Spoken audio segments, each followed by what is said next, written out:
Hello, Hidden Gems. It's Lauren and Dr. John, co hosts, husband and wife, back together in the same house after a long 2-month trial where we saw justice for JJ, Tylee, and Tammy.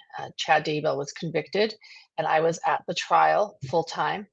We are now back together. It's so good to be back together with my partner in crime, the good kind of crime, the reporting of crime. And we are now delving into some cases that John and I have been talking a lot about, but haven't been able to cover. But are cases that we consider very important. And so before we begin today, I want to share what we're talking about and give a trigger warning. This is a tragic case that happened in February of this year. Madeline Soto went missing the day after her 13th birthday, and she was found 5 days later, and by that I mean her body. Since that time, they called him her stepfather, but her mother's live-in boyfriend, Stephen Stearns, was arrested. First charged with, we have to be careful with our language, but first charged with abuse, and then her murder of this little girl. And this week, new body cam footage came out from the day that Madeline Soto went missing. Dr. John, who has assessed and evaluated criminals for 30 years, he more than the criminals you assess and evaluate the most have to do with these type of offenders. So this is a case that we want to delve into because of John's expertise and because Madeline deserves the discussion. But a trigger warning to those, I think you understand where we're going with that tonight. We just want to share that. Yeah. So if we refer to, I'll call it exploitative material, usually the initials I use for that when I talk to attorneys is we just call it CP, which I think people can interpret, people can understand what that means. So CP. Right. Although now we don't even use that term anymore. Okay. But yes, go ahead. Yes. But yes, people know. Okay. Let's call it exploitative material tonight. Okay. Yeah. Okay.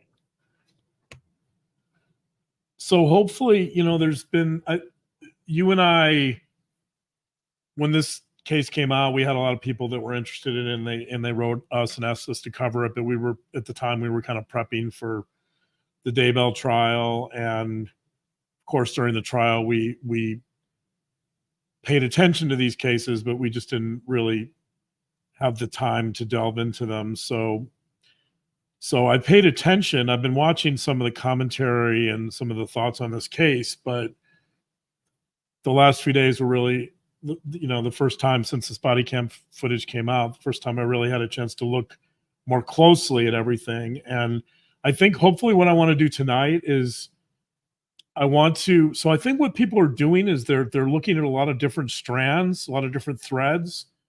But what I want to try to do tonight is to look at some of those threads in the way that you and I typically do, which hopefully is a little bit different. But I want to look at those different threads, and I want to start pulling them together a little bit into something I want to start looking a little bit at the larger picture to make more sense of this whole situation. So I think there's been some interesting commentary out there. But hopefully tonight we'll situate all of those threads a little more cohesively, and we'll start putting together the tapestry a little bit more. And maybe in that sense, hopefully we can add some value to this case. Yes. And thank you for doing that. John has been preparing for quite a while. So thank you. And we have some videos to show, obviously the body cam footage that came out, as well as some past interviews that we're going to discuss. And we have time codes, and we'll do that together with all of you tonight. So why don't I, one of the interesting things about this the analyses I've seen out there so far has been a lot of the focus has been on the two parents. So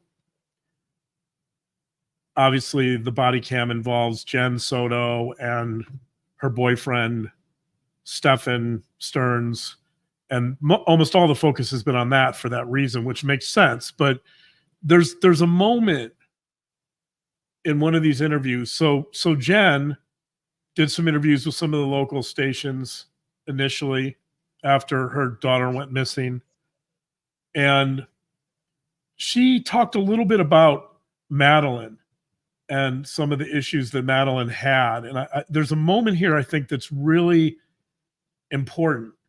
And you know how I'm a big fan of looking for moments and how they tie into the larger case and how they tie into the larger picture. And we have one of those moments. Nobody's talking about it. So let's start with that. Okay. It's in the Fox interview. All right. Here we are. Just any way that if someone's taken her and they're trying to take her, just to show her face, just to make sure, she's not being taken against her will. And you mentioned ADHD. Was there anything else maybe mentally going on or that you knew of? She does suffer from anxiety, and once upon a time she was diagnosed with autism. We had her what's the word? Brained, maybe? Reevaluated. Okay. We had her reevaluated a few months ago, actually, and they told us no, she didn't have autism, but she did have some autistic traits. She did have ADHD, some autistic traits, but not autism. So I'm not sure where to leave with that, because one doctor said she did and one doctor saying she doesn't, and I don't know. She's just in the middle, I guess, because she does have some tendencies, but socially she's pretty great. So I'm not sure. And with the video that you were able to see whenever your boyfriend dropped her off, where was that? Which video? Was it a surveillance camera? Okay. It was a surveillance. Okay. So yeah, let's start here. Great. Yeah. Go ahead. Can you okay, there you go. Thank you. Let's start with this comment. So she had talked briefly, or there was some talk of Madeline having ADHD. And then Jen tells us that her real issue is anxiety, and that in the past she had been diagnosed with some autism. We don't know if that's low functioning or high functioning autism. Autism's on a spectrum. But I think this is a really interesting moment to begin thinking about this case, because autism, even at the high end of the spectrum, autism would imply more of a biological situation. In other words, it would imply that that whatever type of autism it is, it's probably not going to improve too much over the course of a lifetime. In other words, it's more genetic, it's more ingrained, it's going to be harder to change, right? And so what's interesting to me about this is that somebody assessed her and saw her level of functioning being whatever it was, sufficiently low or sufficiently concerning to label it autism. And when you think about this family and when you think about this relationship, they've been together for 7 years. So that would put Stefan Stearns in Madeline's life around age 6. So let's say 5 or 6. I don't know for sure, but I'm assuming that this evaluation occurred probably sometime after that. So whoever's doing this eval is essentially saying, I think that this young girl, Madeline, is having sufficient problems with communication or social interactions or schoolwork or whatever it is. I don't know the specifics, that we're going to label her as autistic. And then, for whatever reasons, they go in for a reevaluation, is what Jen calls it. And the diagnosis changes. It changes to ADHD.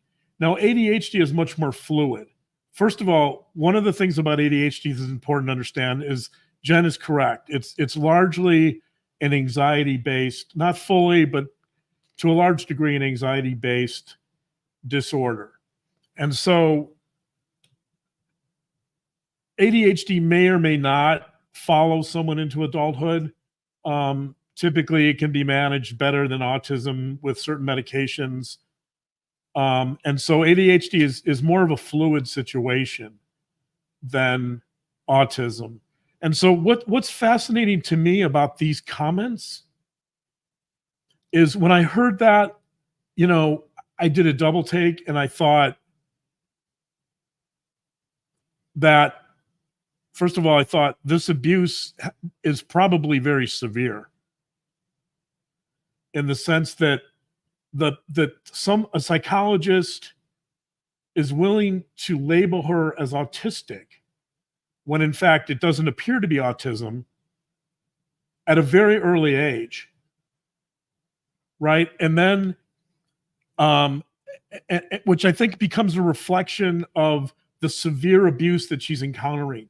In other words, this abuse is impairing her and affecting her and impacting her to such a large degree that they're calling it autism. And then we learn later, and then it becomes even more interesting. And then we learn later it's not autism, it's ADHD. And here's the fascinating thing about ADHD. It's people that are traumatized and abused and molested. So the abuse could be physical or otherwise, it could be molestation, are often misdiagnosed with ADHD. There's a lot of work by Bruce Perry. I recommend people refer to Bruce Perry's work. In his book, The Boy Who Was Raised as a Dog, he talks a lot about this, how that the symptoms of ADHD often mimic trauma. They mimic abuse. And so right away, my first thought was, this is a child who, this isn't about anxiety. This isn't about ADHD. I mean, yes, there's anxiety. This isn't about autism. This is about severe emotional, physical, and sexual abuse to a child over many years. And it's being misdiagnosed to such a degree that people see this as autism even. They see it as ADHD. But obviously now we know that none of that's true. We know that really what's going on here is you have a child that's being traumatized. She can't function very well because she's scared to death. She's crippled with anxiety. She's probably not sleeping much. She probably doesn't want to be in this home, right? Like, you've got all of these elements going on that, sad to say, that people in my profession, and it would be hard to find, by the way, if she's not disclosing it, but they're missing that. They're not seeing this for what it is. And so I think the beginning of this story has to be a tragic beginning, sadly. Obviously, we know what happened to Madeline, but the tragedy goes back further. It goes back to presumably when this guy, Stefan Stearns, enters her life. And my guess is that the abuse started occurring fairly quickly, to such a degree that they thought this was autism when it wasn't. And then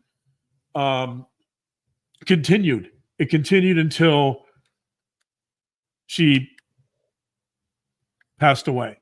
So yeah. I think I just want to say that this moment was important to me because it really puts the spotlight on the most important element of this crime, which is Madeline, the victim, and what she went through, and the struggles and turmoil and suffering and pain that she went through. Wow. Yeah. Now I'm getting emotional.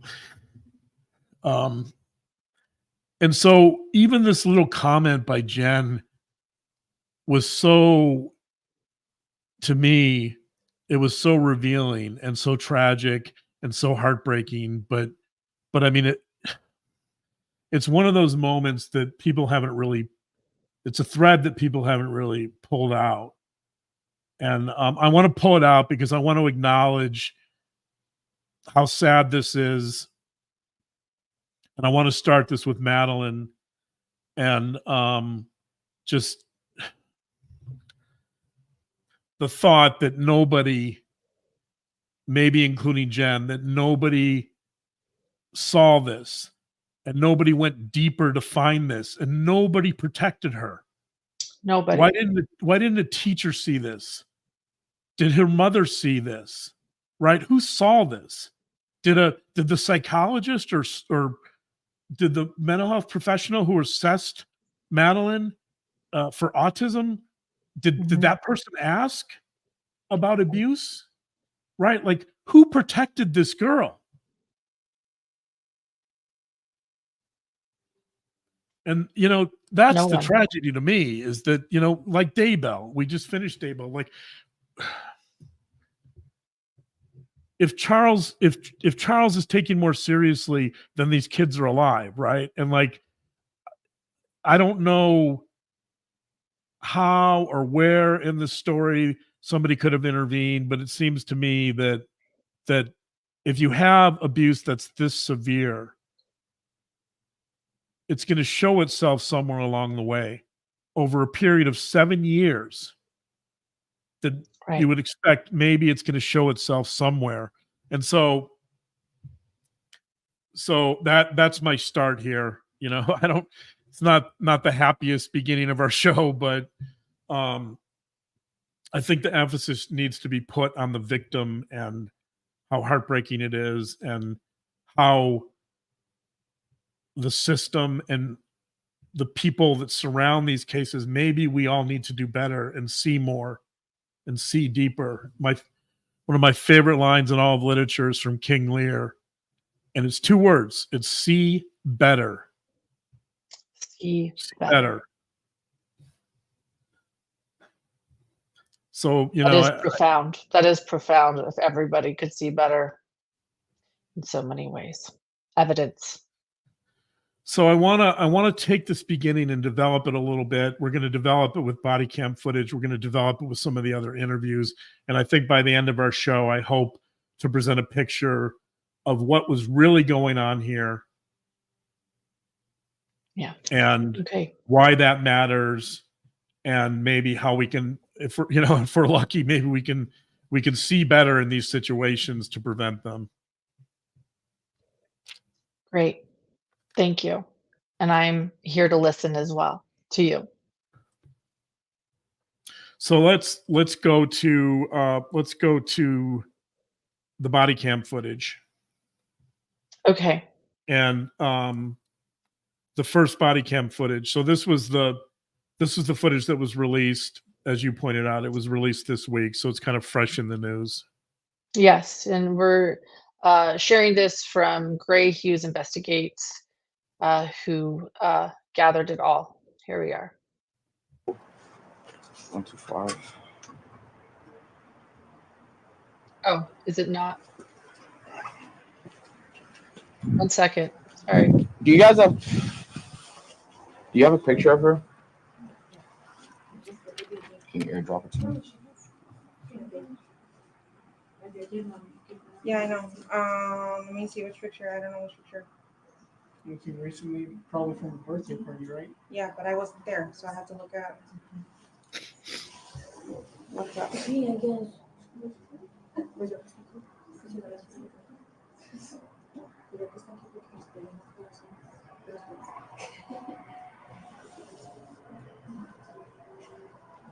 Go ahead. That's what I'm about to grab right now. Yeah. All right, cool. Thank you.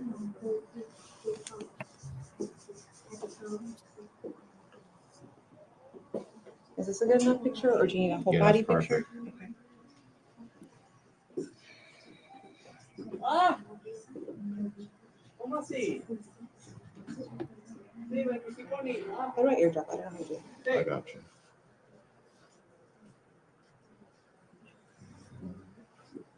Okay, where's the photo? Right there. It's on WhatsApp. That's fine.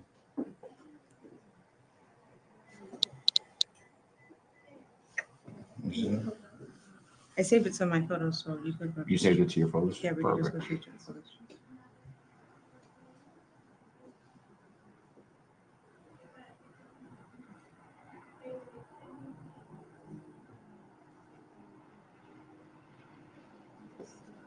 Okay, perfect. Give me a second.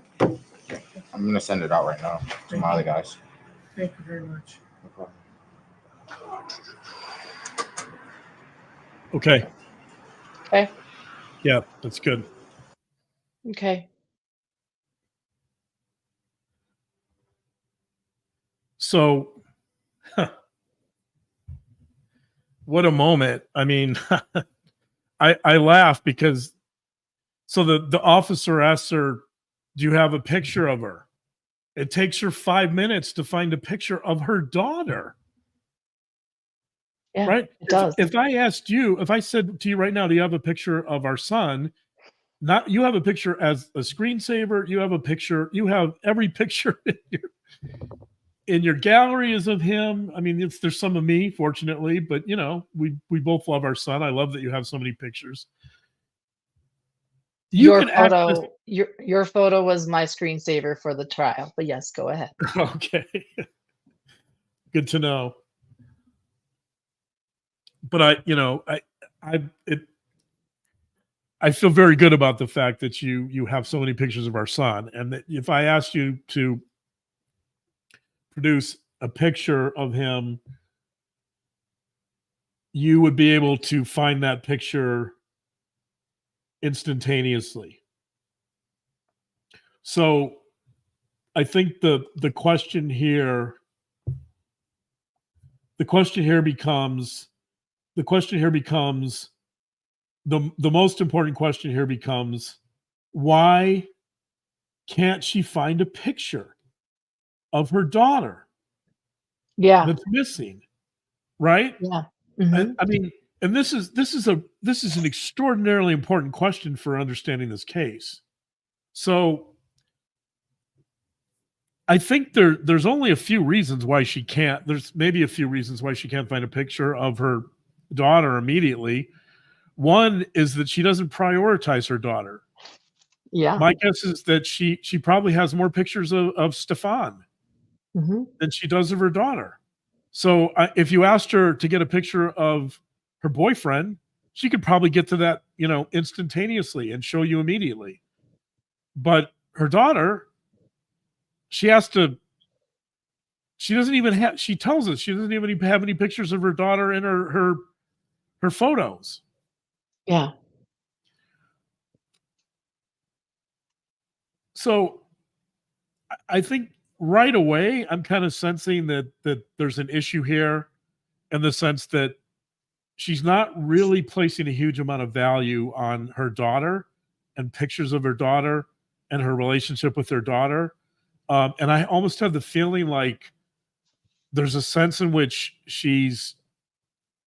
maybe this is going too far, but there's a sense in which she's kind of dehumanized her daughter to some degree by my guess is by prioritizing her boyfriend over her daughter. And the obvious reason for that would be that Stefan Stearns sees her daughter as competition, and he probably is threatened by any relationship that she has with their daughter is typical of abusive relationship and domestic violence relationships. And he probably demands that his picture take priority over her. So Yeah. I think right away, this very small thing that's captured on the body cam is giving us tons of information about their relationship and how she sees her daughter. And so when I see a moment like this and this idea that not only does it appear that this relationship is controlling at the very least and probably abusive, if I had to guess. There's probably some coercive control and domestic violence going on here for sure. Yeah. But the casualty in that process is Madeline, right? That Madeline becomes secondary to the boyfriend. That Madeline becomes an afterthought. And so this explains why, I think, to some degree, why Jen has no problem letting her daughter sleep alone in the same bed with her boyfriend. So that's something she's acknowledged, and she told the police. That's been going wild on chat, by the way. Many people asking why in the world would this even be okay? You know, of course, we're going to delve into Jen fully in this episode. But yeah, okay. So, and this is why. Because from this very small interaction about, do you have a picture of your daughter? She can't find a picture of her daughter. If I that's insane. If I asked you for a picture of our son, you would come up with so many in 5 seconds that my head would spin. I mean, I'd be happy. I'd love pictures of our son, but the fact is, like, if it took you 5 minutes to find a picture of our son, I would be concerned. You know, right? And she can't find a picture of her daughter. It's just amazing. And it's because she's probably, more than likely, she's in an abusive relationship and her daughter doesn't matter. And Stefan has probably dehumanized her, which also, I think, raises some suspicions about her potential involvement. It's not clear that she's involved, but it's also not clear that she might have known more than she's letting on. Yes. If you get to the point where your daughter becomes objectified and dehumanized, you're also at the point where somebody like Stefan can talk you into harming her. Right? And so we don't know for sure if that's happened. You know, one thing I do know, though, is that if this is an extremely abusive relationship, and I believe it is, why has Jen not come forward at this point and talked about that? I know. That's what we're all wondering. I'm sharing all of these comments. She'd have nothing to lose by throwing him under the bus and saying, look, this was an abusive relationship. I was worried about this. I'm so happy to be out. But she hasn't. Right. She can't be afraid of her safety at this point. He's behind bars. I know. That's where it gets confusing. Right. It gets confusing. So does she know? I don't know. The only reason I can think of, the main reason I can think of why she hasn't come forward is she might have some knowledge, or maybe she even participated. It doesn't, fortunately, in the images they discovered on his phone, there were no images of her that we're aware of. Maybe that'll come out later.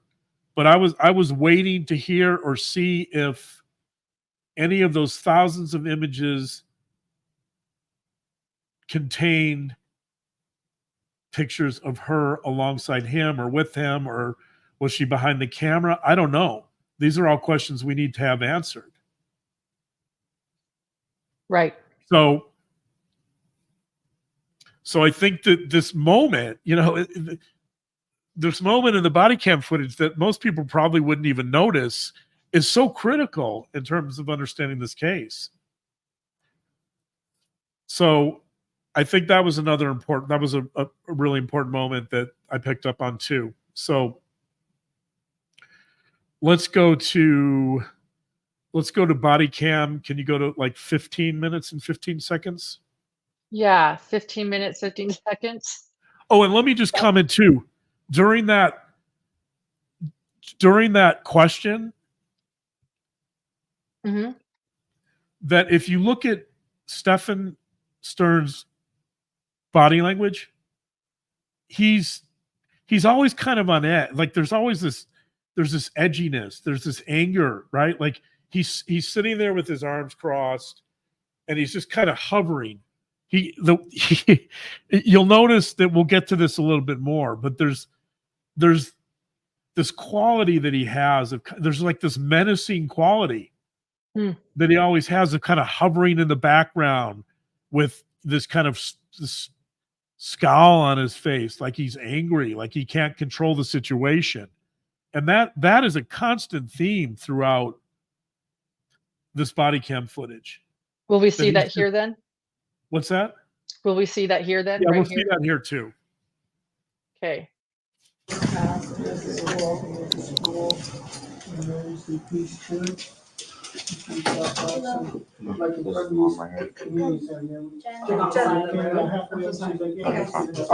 By any chance, does she have a phone number or phone? She does, but she left it at home today. I haven't.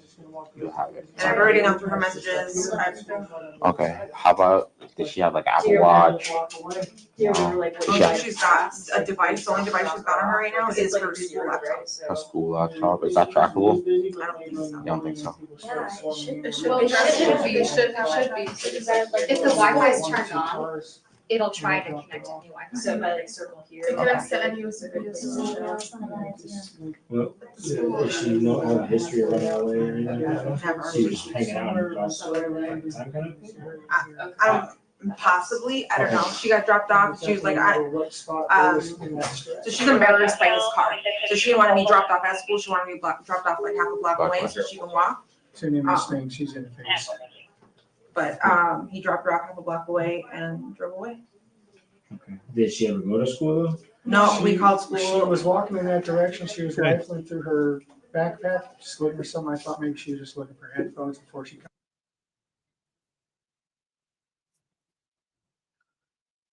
So let's talk about this moment.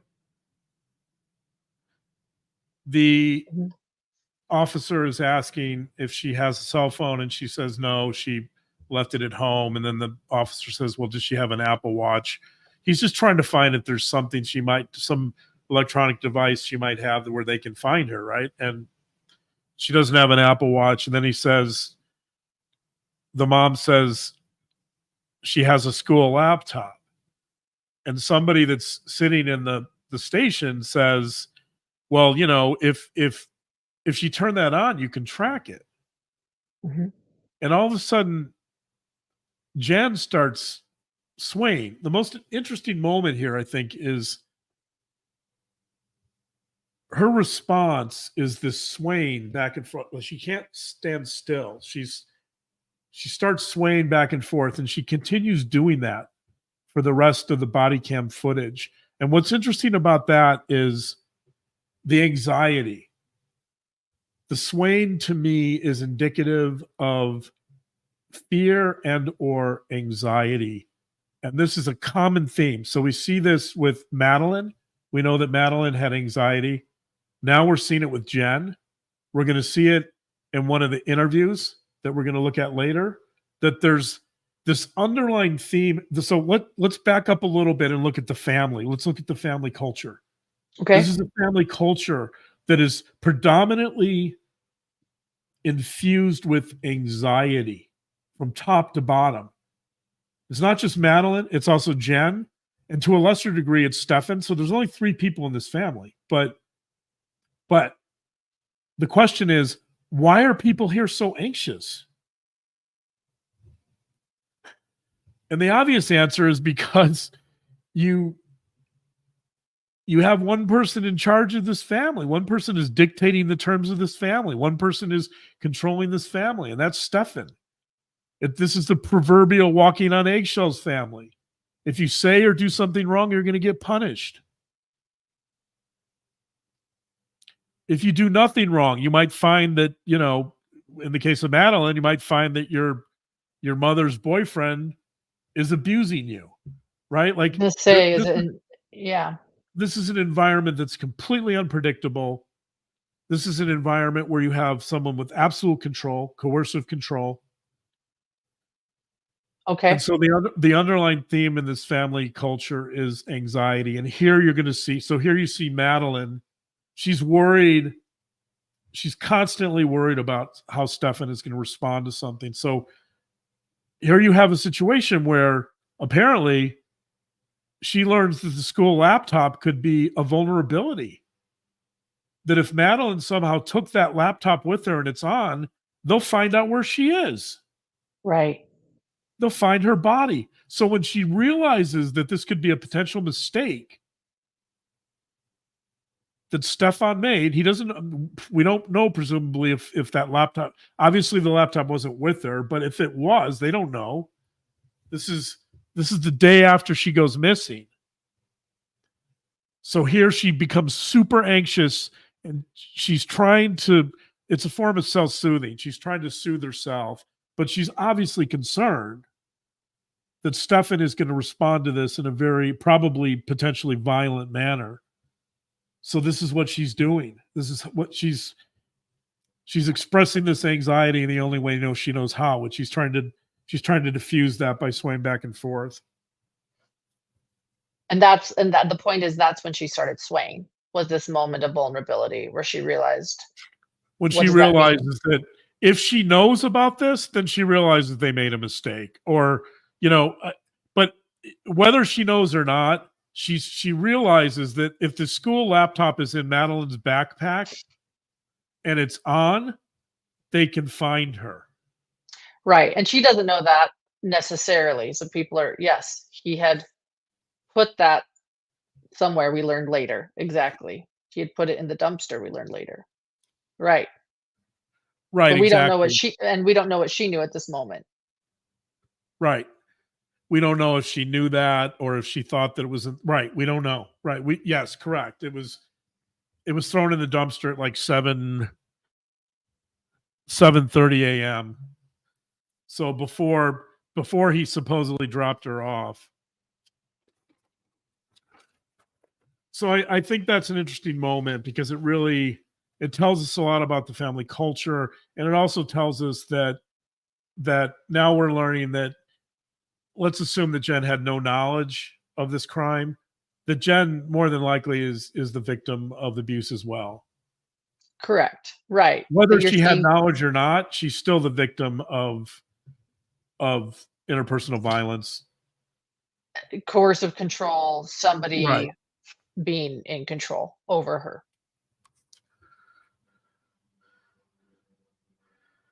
So let's go to body cam footage 1945. Okay.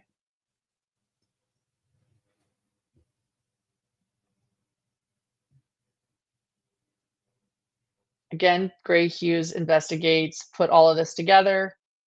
Thank you. Gray Hughes investigates. 1945, you said? Yes. Okay. And I just skipped the video. See. You saved it to your photos. Yeah, we can just Perfect. Forgive that. Knows. Yeah.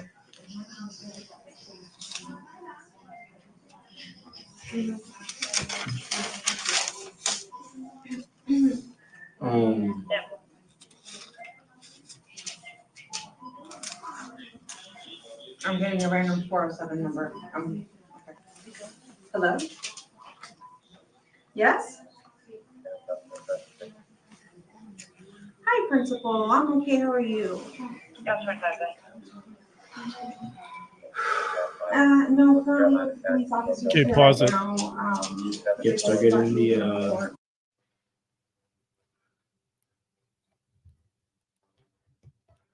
So notice his body language before the principal calls.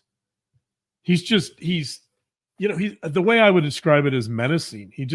He's standing with his arms crossed. He's sort of hovering over her, almost dominating her. He's looking straight ahead, barely blinks. He's got this anger. He's got this kind of underlying anger. And then she gets this call from the principal.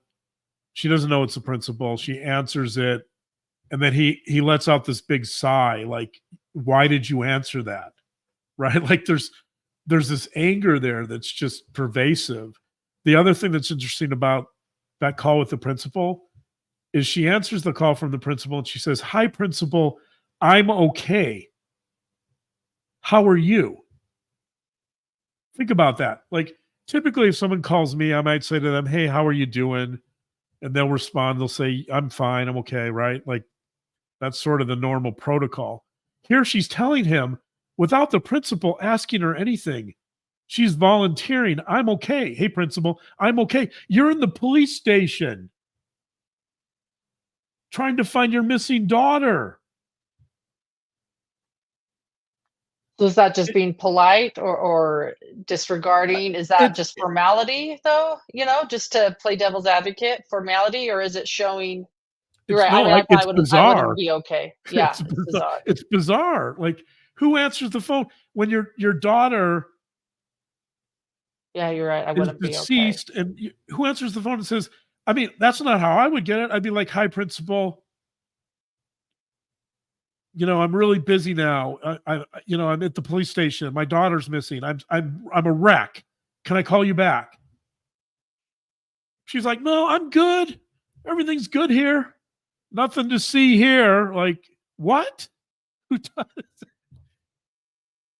Who answers the phone like that? I guess the problem I have with this moment, maybe it's a formality. You could be right, but the formality typically is, "Hi, principal," and the principal says, "Hey, Jen, just calling to check up on you, get an update. How are you doing?" And then she says, "I'm all right." I mean, Or I'm not good. I'm not good. I'm not Yeah, good.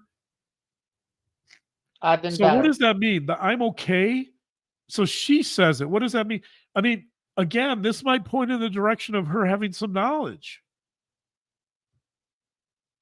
She's walking into the police station with Stefan, presumably to find her daughter, but maybe she knows. This is the type of thing you would say if you had knowledge that your daughter was deceased. Yeah. "I'm okay." That moment should be the furthest thing from okay. Right. And people are asking, how do you know that she didn't say, "Hey, are you all right?" or whatever. Either way, you say, "I'm not okay," is what you're saying. It's strange. Sure. I mean, there could be some denial and there could be some avoidance. We know that when they showed her the pictures, or when they confronted her with the pictures on the phone, that she denied it. Yeah. Right. She denied knowing, but then she wasn't okay. The exploitative material, in other words. Should but some people are asking to play that again. Can we play that again? Because it was short and you Sure. kind of explained what we were looking at. Can we see it one more Yeah. time? Yeah. It's hard. Play. It's hard to hear unless you're really paying attention. It's a little hard to hear what she says, but yeah. Okay. 19.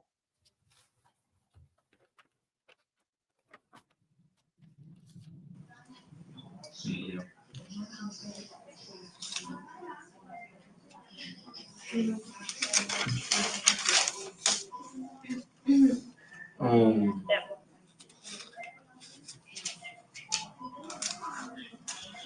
I'm getting a random 407 number. Okay. Hello? Yes?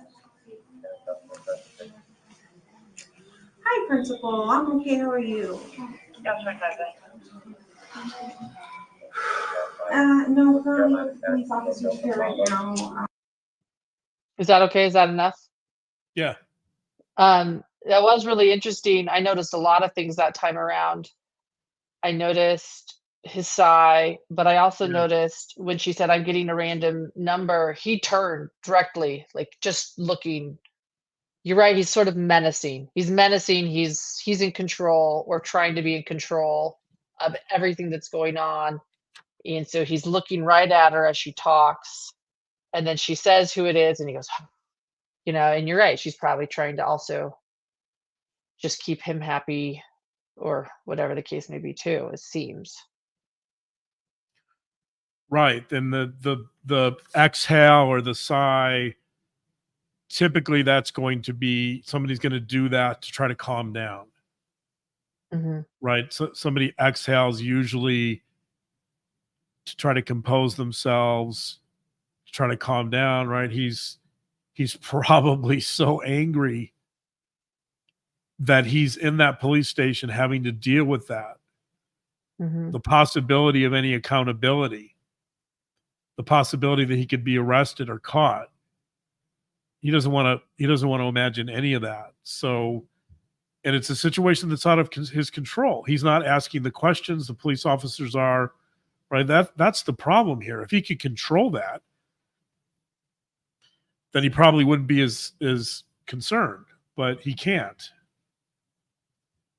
Someone said he's trying to glean info. He always perks up when the officer makes a sound. Somebody else said, to be fair, they are always saying, I'm okay in traumatic situations. And you know what? I can say similar, that I was that person as a child, as a teenager.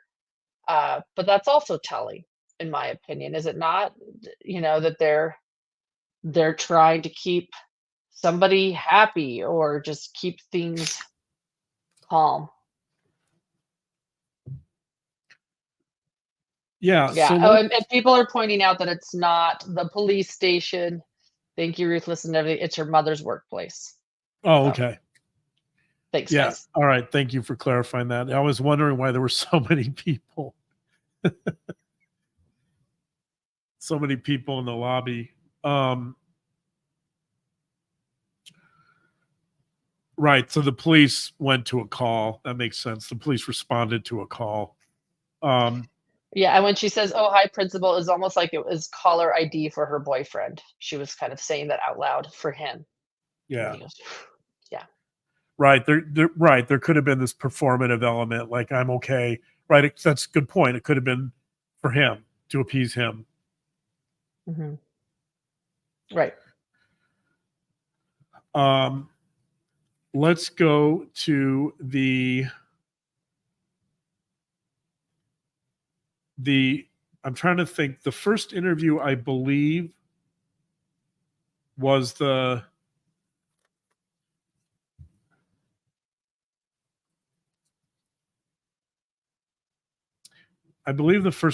Fox Orlando interview, right? Let's go to that. Okay. People are also putting, I just want to say while I pull up Fox Orlando, people are also saying, notice how no, he's not comforting her either. Right. Okay, Fox Yeah. Orlando. Okay. Right. That's a great point. Yeah. And in this time of trauma, if he's innocent and she doesn't know, right, then he should be at the very least, he should definitely be comforting her.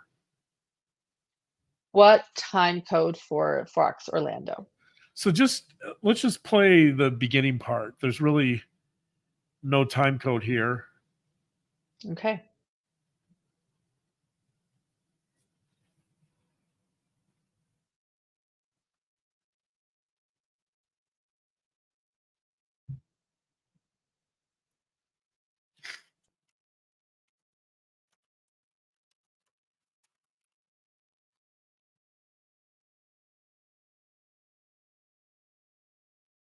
There's no Yeah. audio. Oh, I hear audio. Does everyone you else hear do? audio? Mm-hmm. Yeah, I can't. Oh, nobody else is hearing sound? Nope. Okay, it's just a second. I'm listening to it. So let's see why there might not be audio. Come on, StreamYard. So let's stop the stream and replay it. I don't know. I could hear it on my end. So great. I'm getting You nervous. played it at the beginning with audio.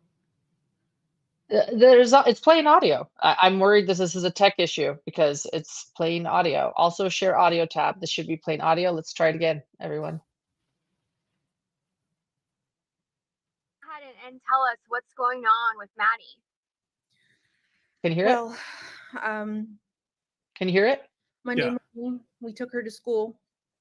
We dropped her off close to school, across the street from a church, which is it's right next to the school. She crossed the street and walked to school, what we thought walked to school.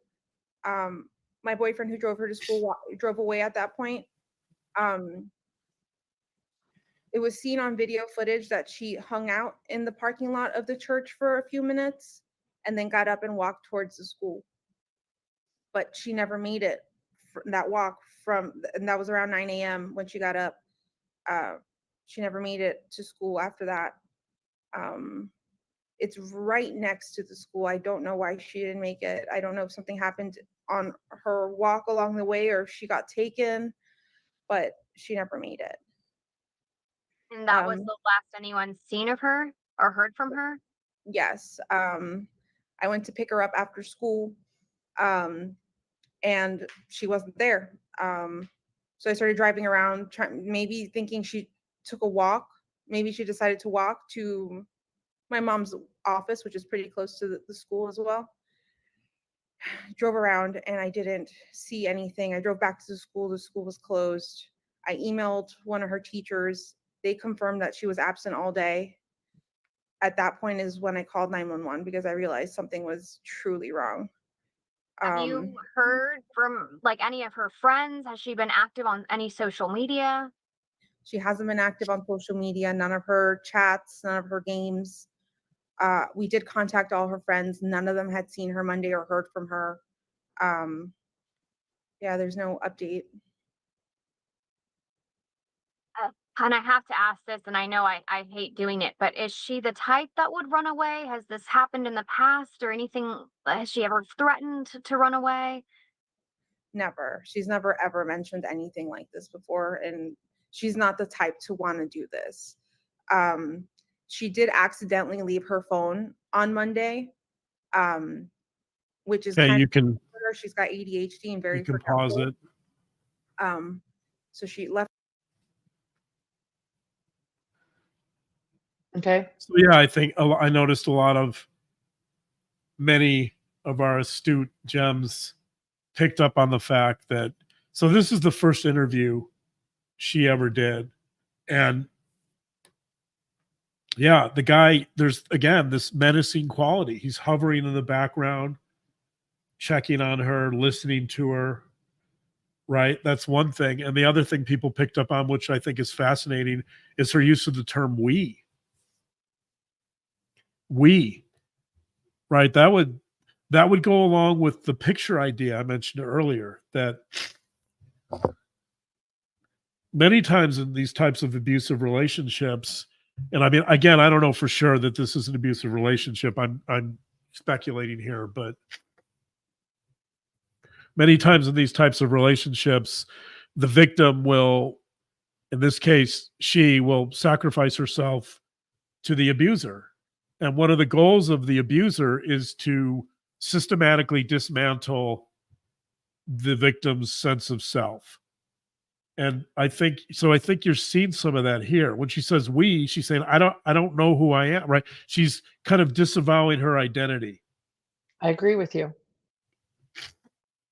Yeah, people are saying coercive control for sure.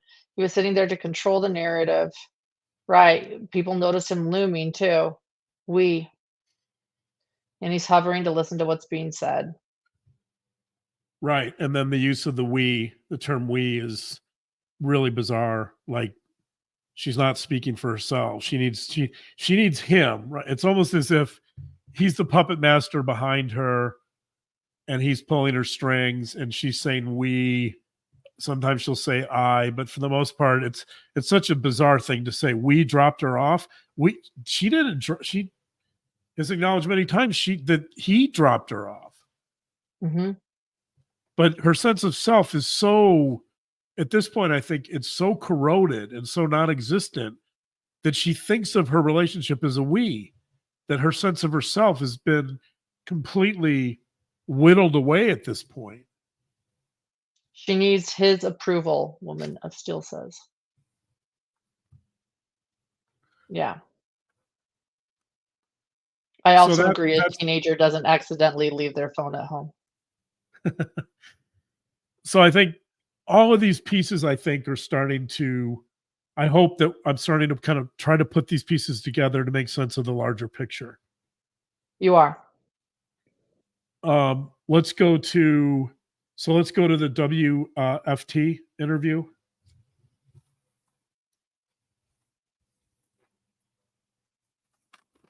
Okay, hopefully sound works here. Just start playing it. Yeah, I'm going to turn my mic off quickly. Okay, if it doesn't work, we'll restart it. So let's see. Okay. Good. So the first question is if I can have your last name and spell them both out for me. Okay. Jennifer Soto, JENNIFER Mother. Mother. Jennifer, tell me how you feeling right now. I feel like I can't breathe. All I keep thinking about is, where is she? Is she safe? Is she okay? But we're all a wreck. My entire family is a mess. We're just so worried. When did you first realize, or when did you file a missing report? We filed a missing report. We called the police at like 4:45 yesterday, 4:45 p.m. But she actually went missing early that morning, around between 8:45 and 9 o'clock in the morning. She went missing. We had dropped her off close to the school. She wanted to walk the rest of the way. Sorry.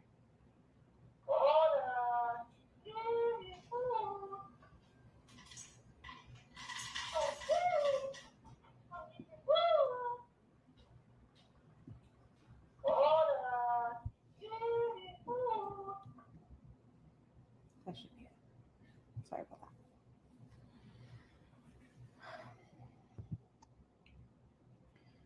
We dropped her off at school, close to school. She wanted to walk the rest of the way. I'm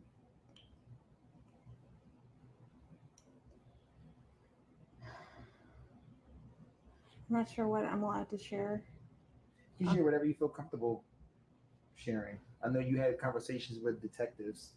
Not sure what that conversation is, but whichever you feel comfortable sharing, that we'll put the awareness out there.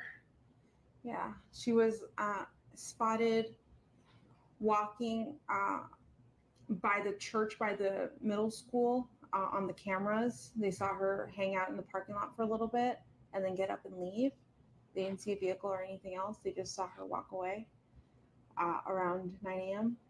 heading towards the school, but she never made it. What has the school said? Have you been in contact with the school? Yes, that they're doing everything they can. They've given me all their resources. The principals called me. They've looked at their cameras. I don't think they've caught anything on the cameras is too far away from the sidewalk. Everything is too grainy, so they can't see specific faces. But they've looked. I'm just waiting to hear anything else from them. Is this normal behavior? Not to at all. just not show up or call or text or anything? Not at all, no. She, from time to time, she will leave her cell phone at home accidentally, and that's actually what happened yesterday. She left her phone at home. She went to school. But that happens from time to time. She's got ADHD, her memory. She's very forgetful. So yeah, there's no way to track her right now because the detectives don't have her phone. But this isn't normal behavior now. What was the last thing, I guess, the conversation that you two had, you and your daughter? We spoke about her birthday party. She had a birthday party on Sunday. She had a great time. I couldn't make it because I was working, but she had an amazing time. She was so happy with all her gifts. I told her good night, and yeah, that was it. I was the one who took her to school in the morning. That was my partner. Yeah. 13. Okay. 13. Okay. Madeline.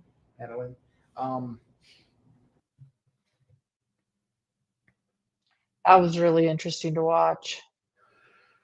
Yeah, so we'll come back to the end of that because it's one of the, I think it's the only formal interview with Stefan Stearns, but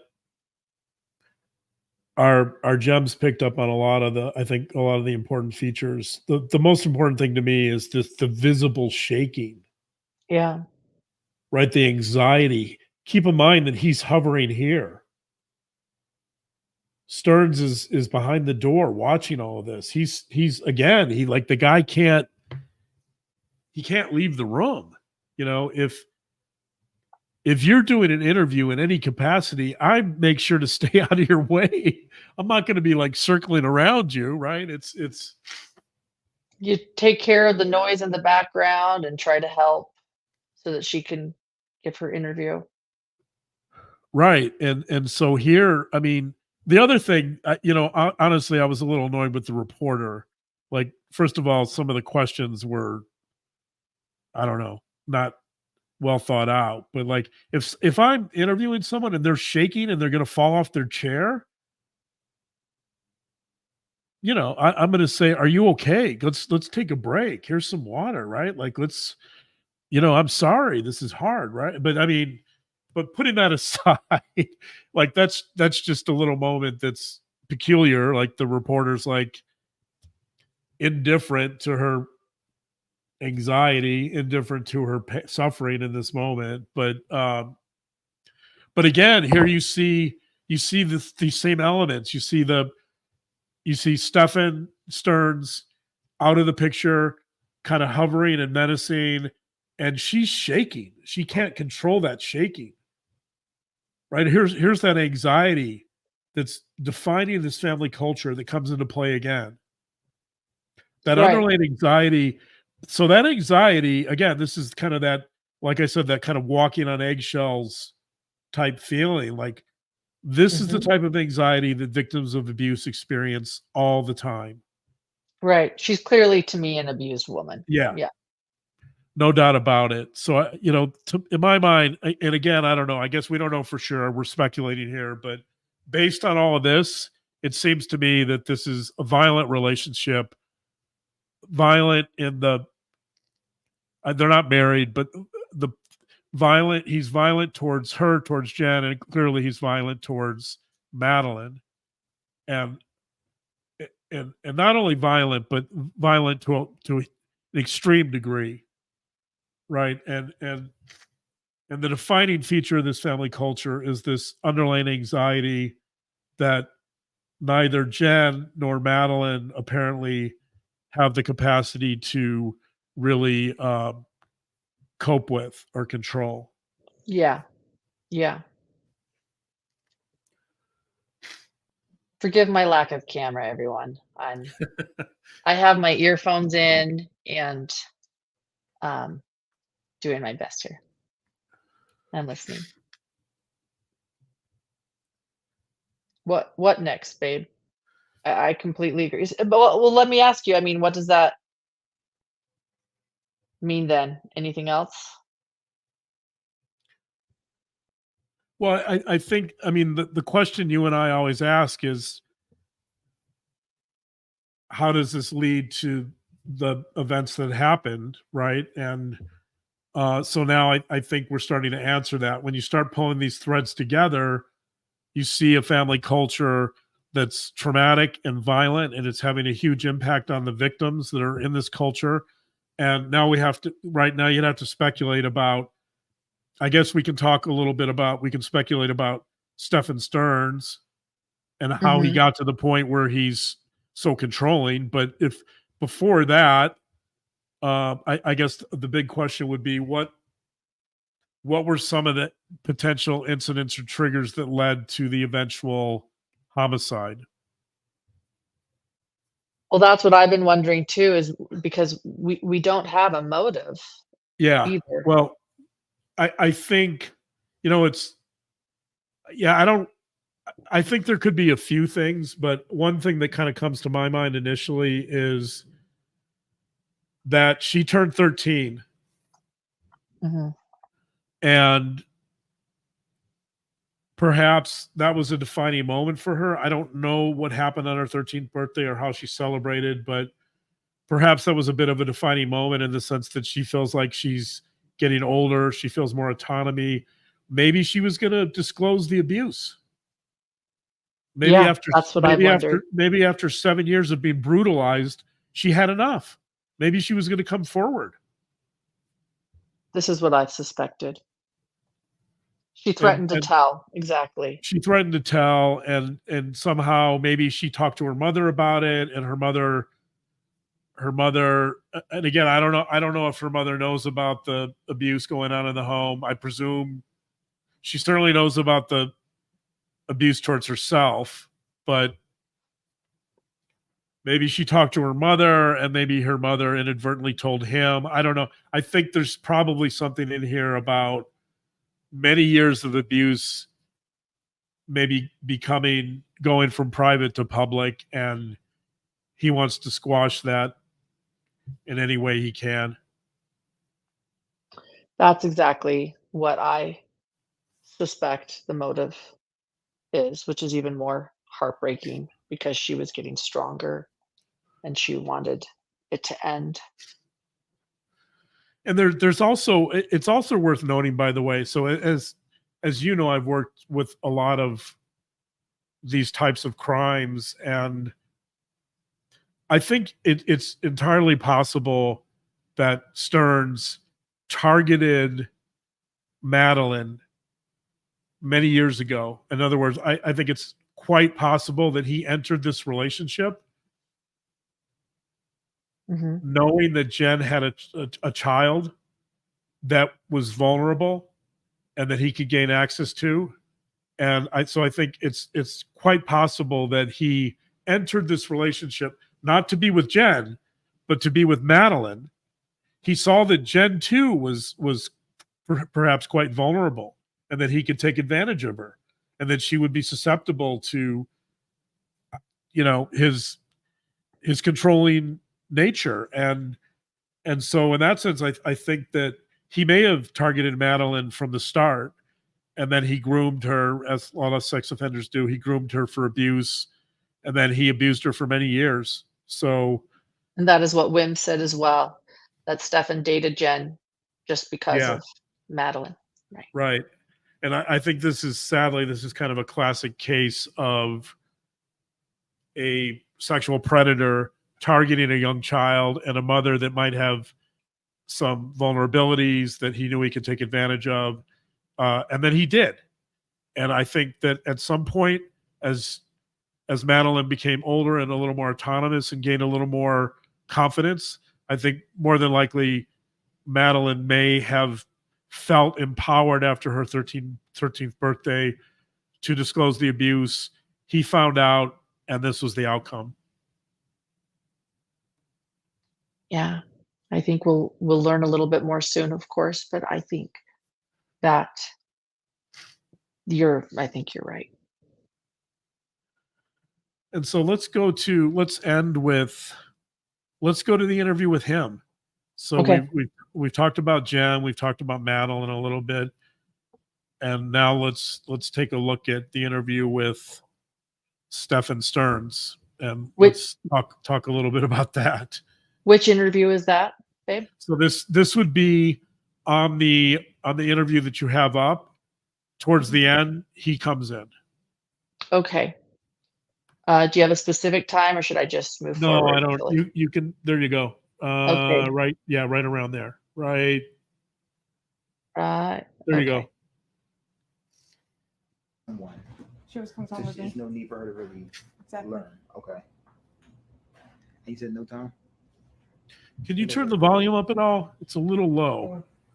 All right. The first question is if I can get you. Yeah, let's see what I can do. And last name and spell them both out for me. Stefan Stearns, STEPHAN STERNS. All right, so Stefan, you seem very emotional right now. Explain to us. I dropped her off. Everything looked fine when I drove away. It's the last time we saw her. What were the conversations that y'all had in the car when you dropped her off? Not much. She was asleep for most of the way. Told her have a good day at school when she got out. I love her. Said thanks, love you too. That was it. And so where do you think she could possibly be? I mean, this isn't, as I was told, this isn't normal behavior. It is not normal behavior. She's not the type that would just run off. We don't know where she could be. And we're scared. We just want her home. Are you, in a sense, blaming yourself? It's hard not to. Why? I dropped her off early. I could have waited longer. She looked okay. She was walking towards the school when I saw her. It was like any other day, so I went on with my day. It's hard not to blame myself. What has the conversation been with Jen since? She's been a lot stronger than me. She's been holding it together really well, and but it just keeps coming in waves. Just reality keeps hitting. We don't know where she is. We don't know if she's safe. We're just scared. We just want her home. Have you, like, literally put boots on the ground, went out? Yeah, I even went out with the cops where I had dropped her off, and we looked all up and down the road, all along the communities, and there was nothing helpful. None of the cameras were pointing the street. Nothing, which in 2024 was surprising. The church across the street had some cameras, and they mentioned seeing her waiting around in the parking lot for a while before moving on, and that was it. But it was grainy. It was grainy footage, and not much else. Does it seem like she walked west, east? They said in the direction of the school. I'm not sure what that is. What was the language? Not language verbally, language, body language. When you dropped her off, did she seem happy? Was she like, I'm going to meet my friends? Happy. She got a happy weekend. She just turned 13. She had her 13th birthday party. She was happy that we were all together here, and she's just very happy. She was a happy kid. She's very sweet. She's a very sweet girl. She brings a lot of joy to us, and we just not knowing.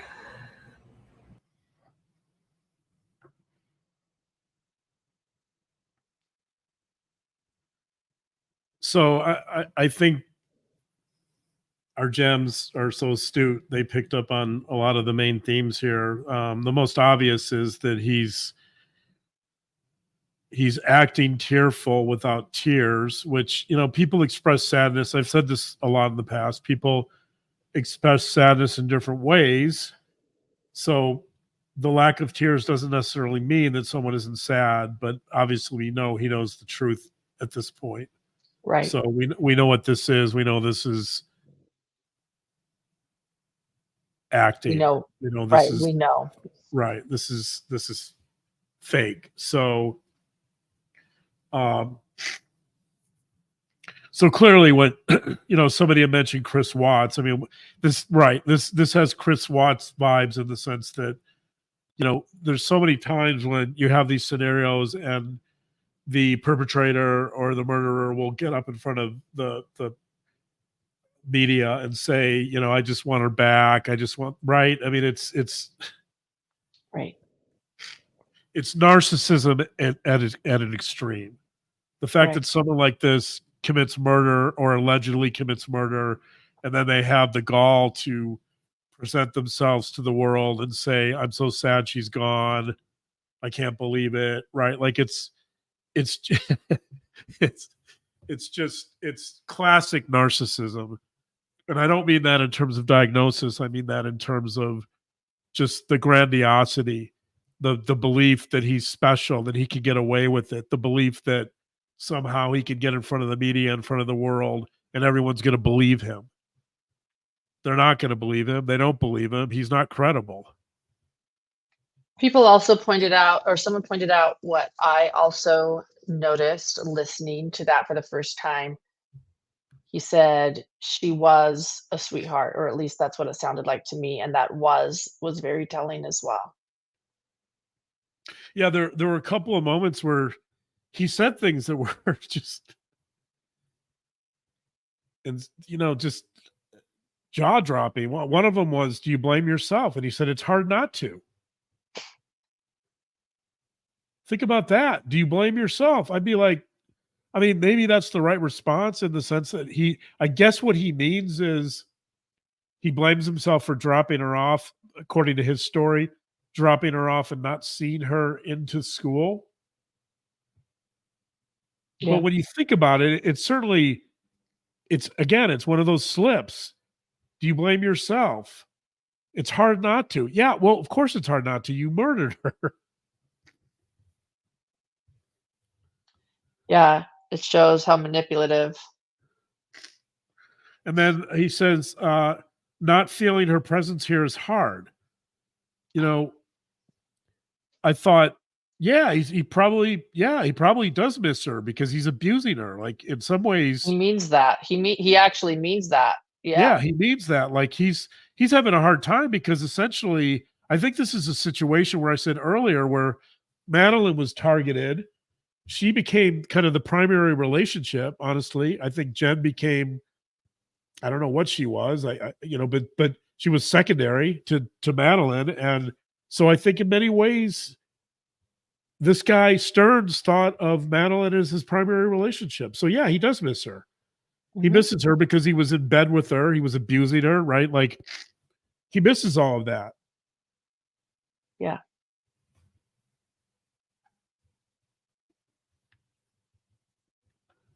Yeah. Agree. Yeah. Yeah. And yeah, he brought us a lot of joy, more past tense. Right, And exactly. Those types of comments are just so telling. They're so diagnostic of what he's thinking. She did bring him a lot of joy in a really demented way, but he didn't bring her any joy, right? It wasn't reciprocal. He's not telling us that. I am sure that you have some ending thoughts. You typically do. But before we get there, we've had several people ask us something when it comes to Chad Daybell. So I just want to lay that out that we have one Chad Okay. Daybell question. And so where Okay. would you like to go from here? Do you want me to ask that before we conclude and then go back to some ending thoughts? I think I want to talk a little bit about how you, not in too much depth, we don't have a lot of time, but I want to talk a little bit about how someone like Stearns gets to the point where this occurs.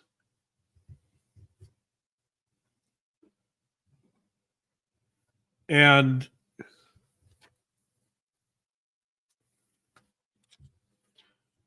so are you there, or is your camera off? I'm here. Oh, okay. You're throwing me a little bit off with the dark screen, but I I get know. it. I'm so sorry. Yeah, I apologize. I want to refer to an article by Tony Ward and Anthony Beach. Both of them have done a lot of research and work with sex offenders, and they developed kind of a model of offending. The article is, you can't see it. The article is called The Etiology of Risk, a Preliminary Model. It is from the journal called Sexual Abuse. This is from 2004, volume 16. They lay out kind of a model of abuse. And I want to just talk about three of the developmental factors they talk about in terms of etiology or developmental issues that could potentially lead to sexual offending and sexual abuse later on. And so they kind of lay out three factors that drive offenses. They see those as being childhood abuse or neglect, a history of rejection. And so a history of rejection could include bullying. It could include parental rejection. Just rejection in general tends to be a common element in the development of sex offenders. And of course, the first one, abuse, makes sense that we know that offenders that were, say, molested as children often, not all the time, but more than the average person. They go on to potentially commit offenses as well, about 25% of the time.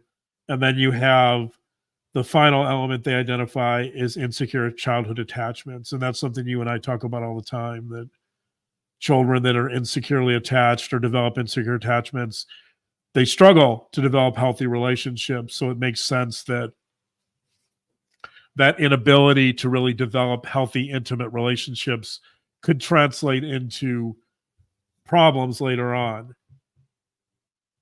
So those are kind of the main developmental factors I think that might be playing a role here. I don't know anything about Stearns's history or background.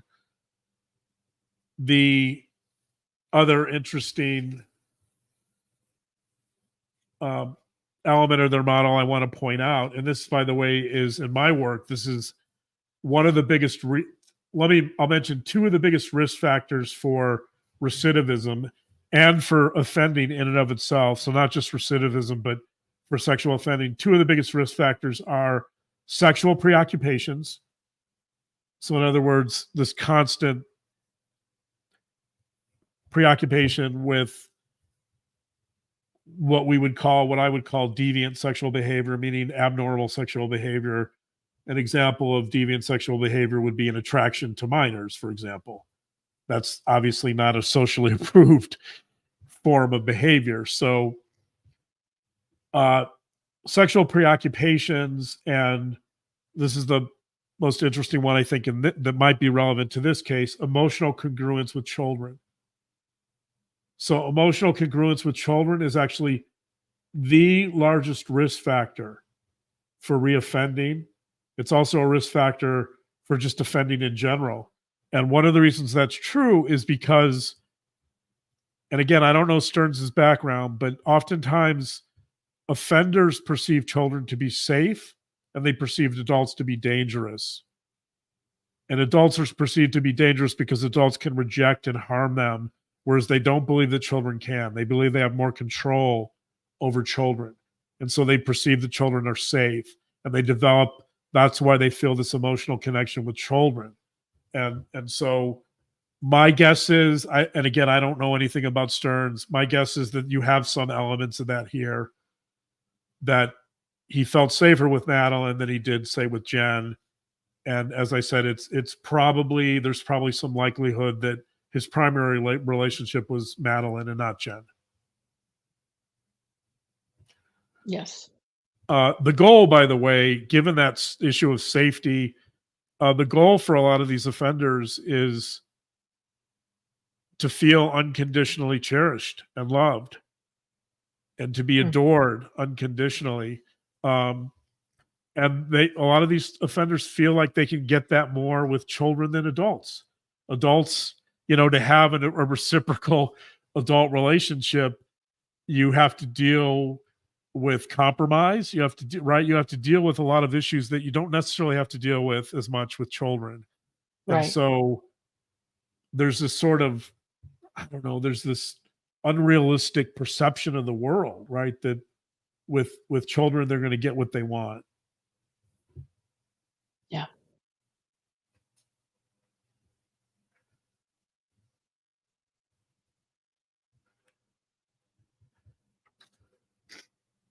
So I think those are just kind of a few general thoughts about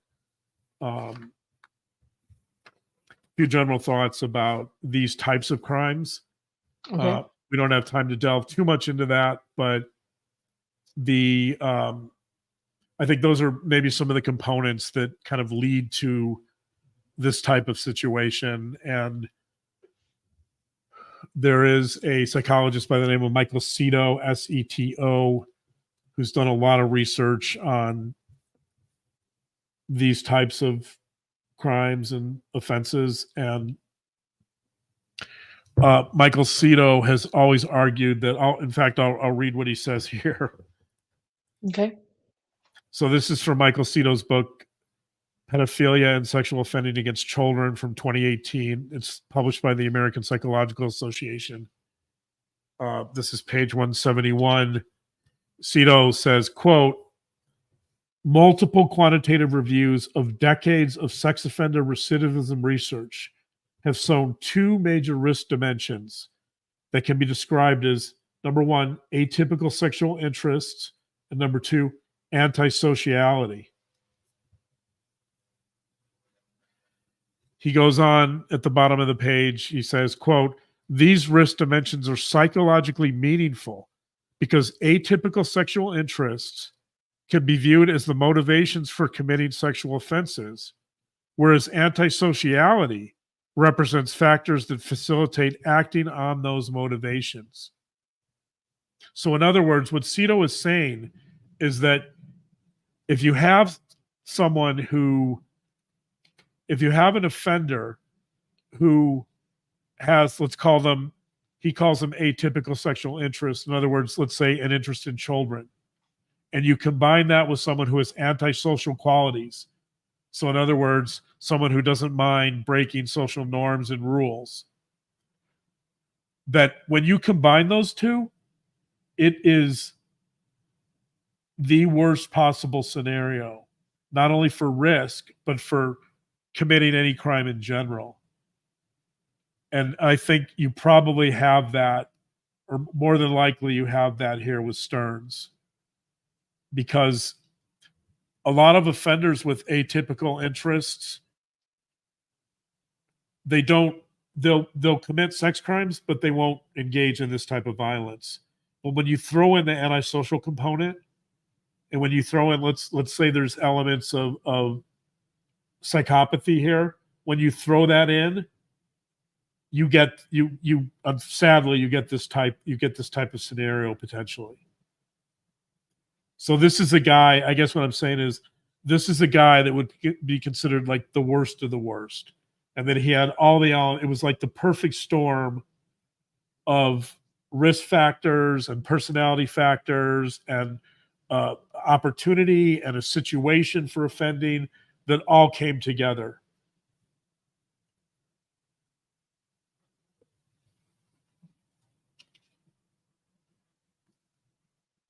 Hi. Sorry. Thank you.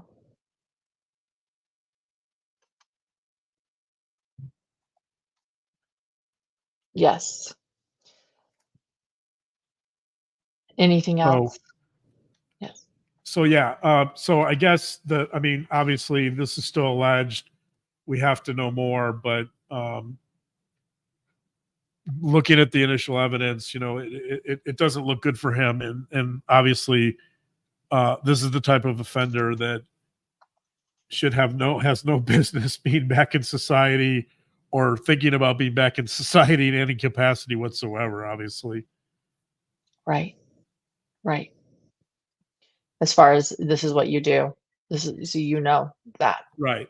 I guess I don't know Florida that well, but I guess there's probably a question here about the death penalty, and I don't know if Florida has the death penalty, but presumably I would presume that the death penalty is probably going to be on the table here. Yeah. For those saying they're distracted by me, I'm parenting.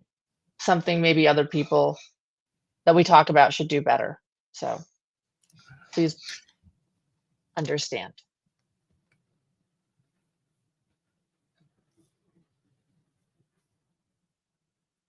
So yeah. So before we go, people would like you to assess this. Hold on. Just a second.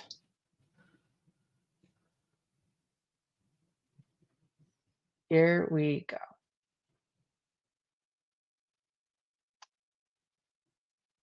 So, oh, and you can also see what beach bags I've been looking at too. Okay. So am I supposed to assess which bags that Chad would like the most?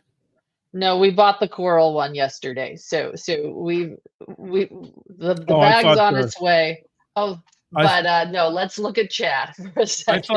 I thought the test was which bag Chad would be the most interested in.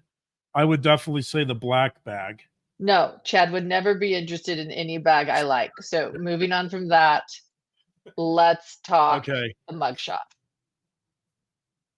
Yeah. So Chad's mugshot. I don't. I when Lauren first showed, can you get rid of the bags, by the way? It's okay. Thank you. Yeah, it's distracting. Oh, their bags are back. When you first showed me this the other day, I said, this is not real, right? This is Photoshopped. There's no way this is. That's exactly what you said. There's no way this is Chad Daybell's mugshot, but apparently it is. So I guess this is Chad making like a half-hearted attempt at a smile, which is bizarre because he didn't smile at all during the trial for 2 months. In fact, I More don't think I've ever. emotion. Yeah, more emotion than he ever showed in trial. Yeah, so I don't know. Maybe this is like a sense of relief. Like, okay, well, now I know I'm being put to death. I can relax and just chill in prison. I don't know. It's a really strange mugshot for sure. Right. So we've had several people say, "What are your thoughts?" Yeah, those are my thoughts. I that maybe a sense of relief, maybe like a half-hearted attempt to smile because he feels like he has to smile for a mugshot. Maybe I don't. This is atypical Chad Daybell, so it's kind of thrown me for a loop. But He looks a little creepy to me. Like it reminds me of one of Lori's last recent mugshots. I actually did a side by side on our social media on Facebook and X, showing they're both kind of just this wide-eyed look. yeah, yeah, right. There is a little tinge of craziness in his look. Like maybe I don't know. Yeah, maybe he's finally gone over the edge. Maybe he's finally fallen into the deep end. But yeah, it's a really strange mugshot. Yeah, the evolution of Chad Daybell. Well, there you go, everyone. Those are his thoughts, and those are his. That's it. That's it. And I want everyone to know really quickly. Hold on. Let me see if I can get my camera back on for a little bit. We're gonna conclude cases. 1 second, everyone. I want people to know that our coverage of the Daybell case is not yet over.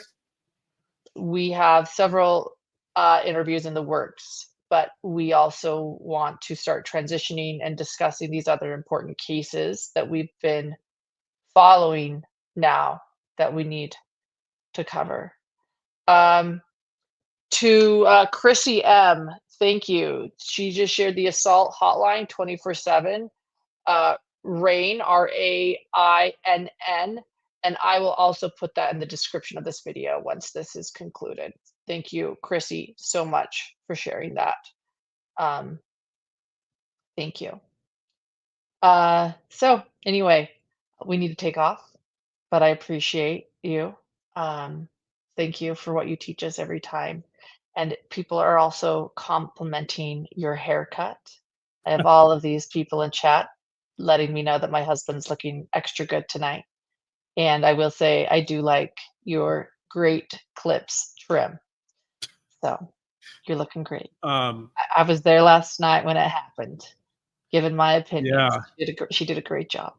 After 2 months of you being at the trial, and every day I would say I need to get a haircut, and then something would come up or I would be parenting. And so finally with you back home, I was able to get in and get a haircut. Yes. One of the perks of family life. Wow. Kylie's saying you're looking fresh. So there you go. Thank you. Yeah, I don't know. Thank you everyone for being here. I did a members only live earlier today as well to let everyone know what we're up to. Lunch lives or lunch with Lauren will be starting back up next week as well. And thank you everyone for your patience. There are a lot of cases we want to start covering. So thank you. Thank you everyone. Thank you for subscribing. Thank you for liking this video. And for those that are our Patreon members, thank you so much as well. Our YouTube and Patreon members, thank you for your wonderful support as always. We'll be back soon. Hit subscribe as well as notifications, because you never know when we'll be going live next. I'm not the best with scheduling. We do a lot of things good. Scheduling's not one of them. So make sure you hit notifications. All right, everyone. We'll see you. Bye-bye. Good night. Good night.